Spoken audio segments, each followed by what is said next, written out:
రామదాసు గారు భద్రాచల దేవాలయాన్ని నిర్మించాడు.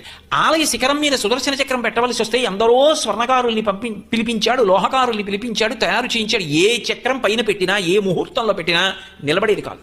ఆయన బాధపడి, అయ్యో పైన చక్రం నిలబట్టలేదు ఎలా? రామచంద్ర ప్రభువుని ధ్యానం చేస్తే ఆయనకి రామచంద్రమూర్తి స్వప్నమునందు సాక్షాత్కరించారు.